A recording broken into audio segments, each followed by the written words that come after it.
Hello friends, आज आपके साथ इस वीडियो के अंदर मैं जो चर्चा कर रहा हूँ वो स्पेसिफिकली कोटक महिंद्रा बैंक के क्वार्टरली रिजल्ट से रिलेट करती है। इस पूरे एनालिसिस के अंदर हम जो चर्चा करेंगे वो रिजल्ट की करेंगे, क्योंकि कोटक महिंद्रा बैंक का जो कंसोलिडेशन है, क्योंकि बहुत सारी सब्सिडरी कंपनीज के माध्यम से बिजनेस आता है तो उसका कंसोलिडेटेड एनालिसिस करना भी जरूरी है, तो वो भी हम चर्चा करेंगे। उसके बाद हम बात करेंगे स्टैंड अलोन की और स्टैंड अलोन फाइनेंशियल्स कैसे रहे। उसके बाद जो उनकी इंपॉर्टेंट रेशियोज हैं उनके हिसाब से शेयर्स की वैल्यूएशंस कहाँ होनी चाहिए, वो सब चर्चा जो है हम इस वीडियो में करेंगे। हो सकता है कि ये सारी चर्चा हम एक ही वीडियो में ना कर पाएँ, तो हो सकता है कि ये जो सेकंड वाला पार्ट है जिसमें हमारे ये जो हमने कैलकुलेशंस कर रखी है, जहाँ पर कि हम शेयर्स की फेयर वैल्यू भी आपके साथ डिस्कस करेंगे कि क्या होनी चाहिए। और बहुत बार हमसे जो है व्यूअर्स ये पूछते हैं कि सर आप हमेशा बैंक निफ्टी में शॉर्ट पोजीशंस क्यों बनाए रखते हो, तो इसका चर्चा तो मैं किसी दिन आपको बताऊंगा कि बैंक निफ्टी में शॉर्ट पोजीशन हमेशा रखने के पीछे लॉजिक क्या है, वो तो मैं आपको कभी बाद में बताऊंगा, लेकिन कुछ इशारा आपको इस वीडियो के सेकंड हिस्से में मिल जाएगा कि ऐसा हम क्यों करते हैं। हालांकि वो एक सिंगल लॉजिक नहीं है, और भी लॉजिक्स हैं। अब यहाँ पर मैं आपके साथ चर्चा करूँ सबसे पहले कोटक महिंद्रा बैंक के बारे में, और कोटक महिंद्रा बैंक के अंदर आज की परिस्थिति के अंदर डिविडेंड जो डिक्लेयर किया गया है वो तकरीबन 75 रुपये से ऊपर का ईपीएस आया है कंसोलिडेटेड बेसिस पे, और डिविडेंड दिया है 1 रुपये 50 पैसे। 1 रुपये 50 पैसे का डिविडेंड शेयर होल्डर्स एंजॉय करिए। आपके 1937 रुपये का शेयर का भाव, 1 रुपये 50 पैसे आपके लिए डिविडेंड। ऊंट के मुंह में जीरा, क्योंकि कोटक महिंद्रा बैंक ये कहता है कि शेयर होल्डर्स तुम ज़्यादा पैसा नहीं कमा पाओगे, मैं तुमसे ज़्यादा पैसा कमा लूँगा कंपनी में लगा के, यानी कि बैंक की इन्वेस्टमेंट के माध्यम से, बैंक के ऑपरेशंस के माध्यम से, बैंकों के कामकाज से। तो तुम क्यों दिमाग खराब लगाते हो अपना, क्यों अपना दिमाग खर्च करते हो, तुम मेरा शेयर खरीदो और मैं तुम्हें हर साल 1.5 रुपये का भाई साहब डिविडेंड देता रहूँगा। डिविडेंड के मामले में जितने भी बड़े दिग्गज बैंक हैं उन सब के अंदर, हालांकि क्या एक्सिस ने भी नहीं दिया क्योंकि एक्सिस को तो क्वार्टर में लॉस ही हो गया, और इसके साथ साथ डिविडेंड के मामले में एचडीएफसी बैंक सबसे बेहतर है। अगर हम बड़े बैंकों की बात करें फिर आईसीआईसी बैंक है, और सबसे मतलब कम डिविडेंड जहाँ पे आता है वो कोटक महिंद्रा बैंक है, और आप ये समझिए एयू स्मॉल फाइनेंस है, और इवन अब क्या यार जो बाकी कुछ बैंक है उन्होंने भी काफ़ी कम डिविडेंड दिया है। तो डिविडेंड बहुत कम है, 1.5 रुपये। मुझे लगता है कि बैंकिंग और फाइनेंशियल्स में जब आप रिस्क लेते हैं तो 1.5 रुपये का डिविडेंड औचित्यपूर्ण नहीं बनता है, यानी कि उसका रेलेवेंट नहीं होता। मैं खाली बस यही कहूँगा।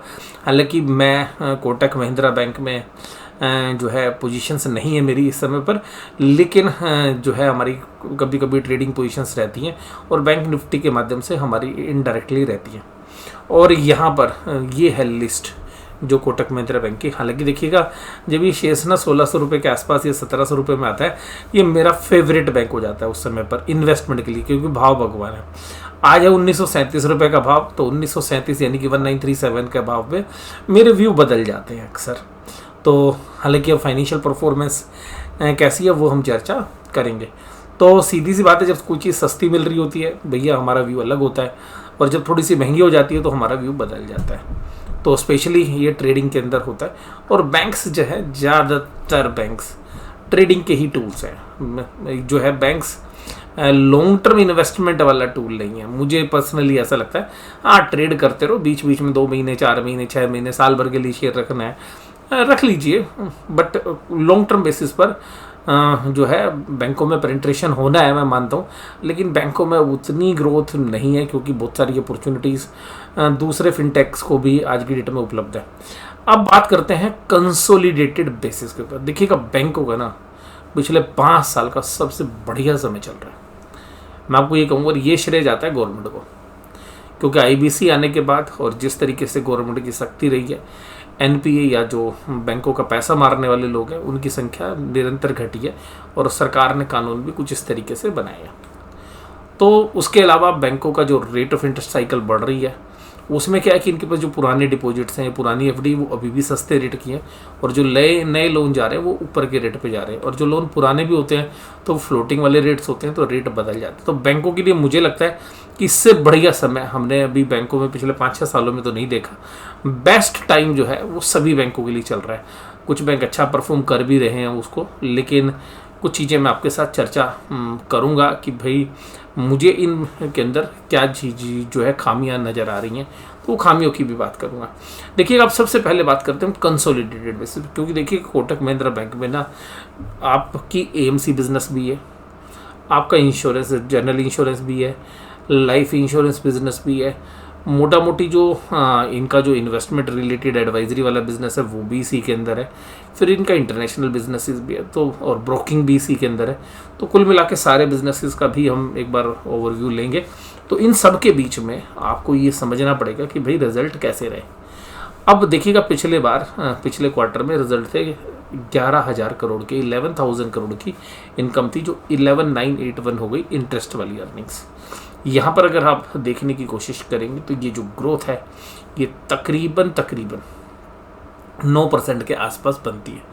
तो 9% की ग्रोथ बहुत ही बेहतरीन ग्रोथ मैं इसको मानूंगा। हालांकि मैं इसके स्टैंड अलोन पे आऊँगा तो जब आपको थोड़ा सा अच्छे समझ में आएंगे। अदर इनकम्स की जो फिगर है 8749, यहाँ पर आप देखेंगे तो तकरीबन 20% के आसपास का जो है ग्रोथ है। एक्सेलेंट। उसके बाद अगर आप देखेंगे एम्प्लॉई की कॉस्ट अगर आप पूरे बैंक के बेसिस पे देखेंगे तो 2229 से बढ़कर 230, बिल्कुल मामूली सी बढ़त हुई है। ये पॉलिसी होल्डर्स के क्लेम है, तो कि जनरली क्योंकि स्पेशलाइज्ड बिजनेस है तो इनको आप समझ नहीं पाएंगे इतने अच्छे से, क्योंकि जनरल इंश्योरेंस बिजनेस में थोड़ा सा एक आपको स्किल होनी चाहिए उसको समझने के लिए। बट ये एक एक्सपेंसेस के रूप में जो सरेंडर्स हैं, पॉलिसी होल्डर्स के जो क्लेम्स हैं वो यहाँ पे हैं। तो जनरल इंश्योरेंस में अलग तरीके से होते हैं, लाइफ इंश्योरेंस में अलग होते हैं, बट ये कंसोलिडेटेड बेसिस पे 5139 है। और देखिएगा, मैं ये मानता हूँ इसमें IRDA की रेगुलेशंस भी हैं, लेकिन इसमें मैनिपुलेशन हो सकती है। बट ये कभी कभी कंपनी अपने लिए जो एक्चुअल साइंस वाले जो प्रोफेशनल्स हैं उनकी हेल्प से इन अमाउंट को अपने मन मुताबिक थोड़ा सा चेंज करने की गुंजाइश रहती है। अदर ऑपरेटिंग एक्सपेंसेस 2922, तो खर्चे यहाँ पे बड़े हैं, पर मामूली रूप से बड़े हैं, तो कोई खर्चों में कोई ऐसा चेंज नहीं है। तो टोटल एक्सपेंडिचर्स भी आपके 10% के आसपास ही बड़े हैं, और उसमें जो मेन श्रेय जाता है वो क्लेम्स वाला पोर्शन है, जो कभी करीबन 21-22% चलेगा। तो बाकी जगह पे इन्होंने खर्चे कट कर दिए, बट क्लेम्स का ज़्यादा कुछ कर नहीं सकते। लेकिन फिर भी मुझे लगता है कि इंश्योरेंस ज़्यादा अच्छा कर नहीं रहा है अभी। ऑपरेटिंग प्रॉफिट 5372 से बढ़कर 6137, ओके रिजल्ट है। यहाँ पे प्रोविजंस जनरली वो बैंक वाले ही हैं, इसमें 147 के तो बैंक के, बाकी जो इंश्योरेंस वगैरह के हैं। प्रॉफिट फ्रॉम ऑर्डिनरी एक्टिविटीज़ आपका देखिएगा 5224 से 5988 है। तो ये भी आप ग्रोथ नोटिस करेंगे तो तकरीबन 11-12% के आसपास आती है। फिर टैक्स एक्सपेंसेस, तो कुल मिला के जो EPS आ रही है वो आपको बताते हैं कि भाई 20 रुपये से 22 रुपये हो गई। तो एक ही क्वार्टर में 10% से ज़्यादा की EPS बढ़ गई। हालांकि हमारे काम की डाइल्यूटेड होती है, तो 10% की EPS ग्रोथ, बल्ले बल्ले, बहुत ही बढ़िया रिजल्ट आप मानेंगे। क्वार्टरली बेसिस पर ही हम रिजल्ट देखेंगे, ईयरली बेसिस पे हालांकि परसेंटेज आपको 11-12 में नजर आएगी, लेकिन फिर वो आपको कम लगेगी, क्योंकि एक ही क्वार्टर में 10% बहुत अच्छी लगेगी आपको, तो अच्छी भी है नो डाउट। अब मैं बात करता हूँ इनके स्टैंड अलोन रिजल्ट की। तो ये बैलेंस शीट की जरूरत नहीं, क्योंकि वहाँ पे एक दूसरी चीज़ हमारे सामने आ गई है, पर बता दूंगा मैं आपको इसको। देखिएगा, इस बैलेंस शीट से ना आपको एक चीज़ देखनी चाहिए, ये जो कंपनी के नेटवर्थ है, यानी कि शेयरहोल्डर्स फंड और रिजर्व्स एंड सरप्लस, इसकी वैल्यू कितनी बढ़ी है। तो इसको अगर नंबर ऑफ शेयर से डिवाइड कर देंगे तो बुक वैल्यू, वो कंपनी ने प्रेजेंटेशन में अलग दे रखी है, इसलिए मुझे ज़्यादा ज़रूरत है नहीं। अब यहाँ पर अगर सेगमेंट वाइज बात करें तो इनको जो सबसे अच्छे प्रॉफिट आए हैं वो कहाँ से आए हैं। देखिएगा, ट्रेजरी इनकम जो RBI के पास, या जो इनके इन्वेस्टमेंट्स हैं, जो डेट इंस्ट्रूमेंट्स हैं, वहाँ पर इनकी इनकम घट के आई है। हालांकि मामूली सी 6 करोड़ के आसपास की कम हुई है। रिटेल बैंकिंग में 901 से 1361, रिटेल में भाई साहब एक्सेलेंट परफॉर्मेंस है, और यहाँ पे इनके भाई साहब 5 स्टार बनते हैं रिटेल बैंकिंग में। हालांकि एक बात है वो मैं भी आपको बता भी दूंगा। और यहाँ पे देखिएगा, कॉर्पोरेट या होलसेल बैंकिंग में 1814 से 2088, ये भी 10%। तो यानी कि दोनों की जो बैंकिंग का मेजर बिजनेस है वहाँ पर इन्होंने काफ़ी अच्छा किया है। और बाकी व्हीकल फाइनेंस में सेम बिजनेस है, कोई ज़्यादा फ़र्क है नहीं, पर फिर भी ठीक है क्योंकि रेट ऑफ इंटरेस्ट बढ़े हैं तो व्हीकल में भी तो अच्छा आया थोड़ा, तो 10% के आसपास। अदर लैंडिंग बिजनेस के अंदर भी अच्छा किया है। ब्रोकिंग बिजनेस तो देखिएगा, जीरोधा जैसी कंपनियाँ, एम स्टॉक जो है भी जिसकी हम चर्चा भी करते हैं, फ्री ब्रोकिंग, या और बहुत सारे जो ब्रोकर है, डिस्काउंट ब्रोकर, भाई साहब इनका धंधा ख़त्म कर दिया, धंधा बढ़िया तरीके से खाया है। 218 करोड़ का प्रॉफिट था जो इस बार 164 करोड़ का है, और असली तो आपको चमत्कार नजर आएगा पिछले साल से 283 करोड़ से 164 करोड़, 50% मार्केट शेयर इसमें से, यानी कि आपको प्रॉफिट में नजर आ रहा है 50% गायब हो गया लगभग। तो ये जो बिज़नेस है, जबकि आप देखेंगे कि कुछ कंपनी जो लिस्टेड स्पेस में है स्टॉक ब्रोकिंग में, जो डिस्काउंट ब्रोकर्स हैं वो काफ़ी अच्छा करके दिखा रहे हैं, जो फुल टाइम ब्रोकर्स हैं उनका धंधा मार्केट से निकल रहा है। इसके अलावा एडवाइजरी जो बिज़नेस है उसमें भी इन्होंने अच्छा किया है, असेट्स मैनेजमेंट में भी ठीक है, इंश्योरेंस में देखिएगा थोड़ा सा लैकलस्टर है, तो 383 से 345, कुल मिला के ओवरऑल बिजनेस अच्छा हुआ है इनका। अब बात करते हैं स्टैंड अलोन फाइनेंशियल्स की। तो स्टैंड अलोन फाइनेंशियल्स में आपको चीज़ नज़र आएगी, इंटरेस्ट की अर्निंग 9% बढ़ी है, नए बिजनेस से अदर इनकम्स 10% बढ़ी है, मोर और लेस। HDFC में भी, ICI में भी ये सब सेम था। अब यहाँ देखिए 10,000 करोड़ से बढ़कर 10,900 से 12,000 है, 10% के आसपास की ग्रोथ है। इंटरेस्ट एक्सपेंडेड भी 10% बढ़ा है। अब यहाँ पर आपको एक बड़ा सरप्राइज मिलेगा, यहाँ पे बड़ा सरप्राइज मिलेगा, आपके होश उड़ जाएंगे, और यहीं पर मुझे थोड़ा सा कॉन्फिडेंस नहीं आ रहा। देखिएगा EPS सब चीज़ बहुत बढ़िया, देखिएगा पहला रेफरेंस आ रहा है 1477 करोड़ के एम्प्लॉय के खर्चे थे पिछले क्वार्टर में, जो इस बार है 1454। जब हम देख रहे थे एम्प्लॉय के खर्चे ICICI बैंक में, HDFC बैंक में तो बेइंतहा बढ़े थे ये, यानी कि 10-11% के आसपास की एम्प्लॉय कॉस्ट बढ़ी थी, और इनकी क्या हुई है, इनकी 2% घट गई है। अब ये 2% घटी है ना, ये मेरे को हजम नहीं हो रही है। हालांकि इन्होंने एक नोट रेफर में दिया हुआ है, उसमें कहा है कि इन्होंने इस बार ईसोप नहीं दिए, ईसोप का यानी कि जो मार्केट प्राइस और जो एम्प्लॉय को शेयर देंगे सस्ते, उसके रेट का डिफरेंस। तो मुझे ये जो फिगर्स है ये दो तरीके से चिंता कर रही है। मान लेते हैं कि सच में कम हुई है, तो मुझे लगता है कि जो एम्प्लॉयज़ हैं उनमें निराशा आ सकती है, बैंक का बिजनेस एक्सपेंड करने में चैलेंज आ सकते हैं, क्योंकि स्टैंड अलोन फाइनेंशियल्स में है। ये मेरा अपना मत है। दूसरी बात है कि जो महंगाई बढ़ी है पिछले 3 महीनों में, सारी कंपनीज के खर्चे में इतने एनालिसिस किए हैं, उन सब में मुझे बढ़ती हुई नजर आई, और जबकि यहाँ नहीं बढ़े हुए। तो ये मेरे को थोड़ा सा गले के नीचे नहीं उतर रही बात, ये पहला है। दूसरा, सिमिलरली ऑपरेटिंग एक्सपेंसेस फ्रंट पे, या तो भाई इन्होंने ब्रांचेस बंद कर दिए, या भाई साहब इंडिया में डिफ्लेशन आ गई है, या तो इन्होंने कोई बहुत बड़ा कॉस्ट कटिंग मेजर ले लिया है कि भाई साहब सारे खर्चे ही कम कर दिए। तो ये जो खर्चे हैं 2273 से घटकर 2186 हो गए, ये 4% घट गए हैं। और ये जो फिगर है, ये जो खर्चे हैं, अगर आप 6% खर्चे मतलब एवरेजली 3% ऑपरेटिंग एक्सपेंसेस काट दोगे, मतलब जहाँ बढ़ने चाहिए वहाँ बढ़ने की वजह उल्टे घट जाएं आपके, तो भाई साहब आपके तो प्रॉफिट आ ही जाएंगे।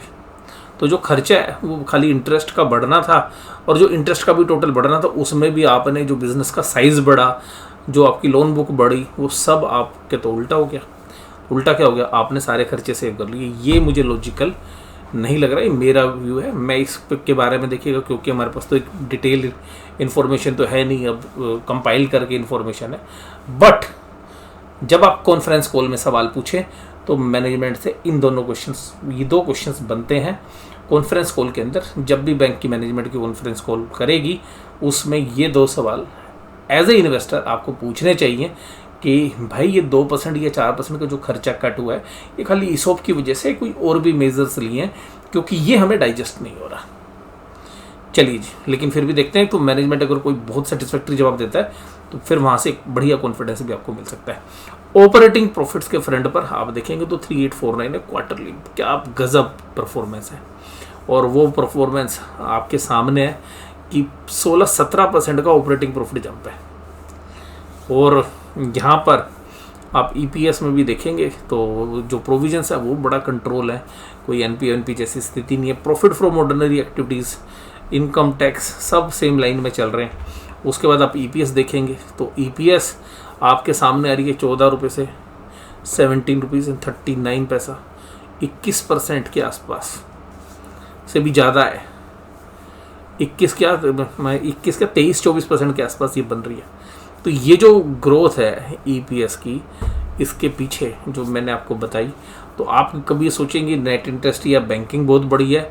मुझे ये ऑपरेशनल फ्रंट पर कॉस्ट कटिंग की वजह से आए हुए प्रॉफिट नज़र आ रहे हैं, बजाय कि आपको ये लगे, क्योंकि अगर वो खर्चे प्रोपोर्शनेटली बढ़ रहे होते, जो बैंक का बिजनेस का साइज़ बढ़ा है, तो आपको शायद ये ग्रोथ नज़र नहीं आती।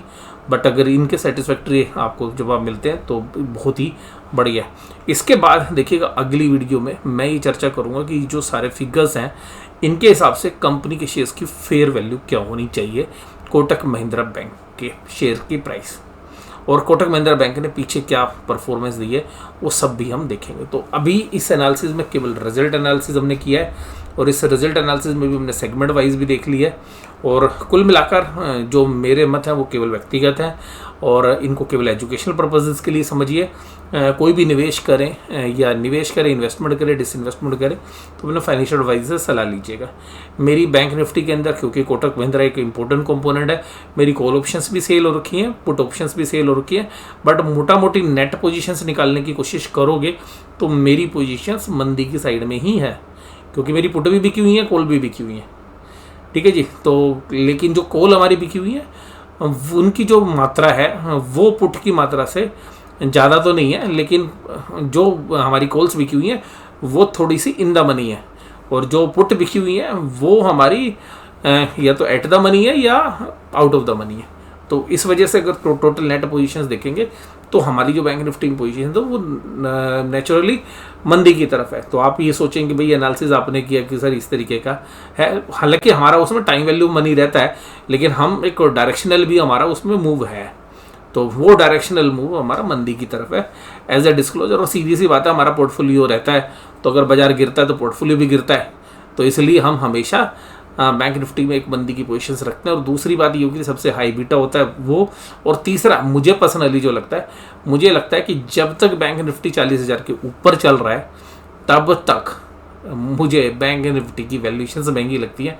और जब हम मंदी की पोजीशन बनाते हैं तो ऑप्शंस में प्रीमियम होते हैं कॉल साइड में, यानी कि मंदी करोगे तो आपको कुछ एक्स्ट्रा पैसे मिलते हैं। बहुत सारे रीजंस हैं जिनकी वजह से मैंने आपको बता दिया आज में से कुछ रीजंस कि हम बैंक निफ्टी मंदी की पोजीशंस क्यों रखते हैं, क्योंकि एक तो हमारा पोर्टफोलियो के सामने नेचुरल हेज हो जाता है, दूसरा ऑप्शंस में प्रीमियम होते हैं, और तीसरा जो हमारी कॉल ऑप्शंस हैं अगर वो फंसती हैं तो उसके सामने हम पुट बेच कर भी एक अर्निंग जनरेट करते हैं, इंटरेस्ट अर्निंग की तरह आप समझ सकते हैं।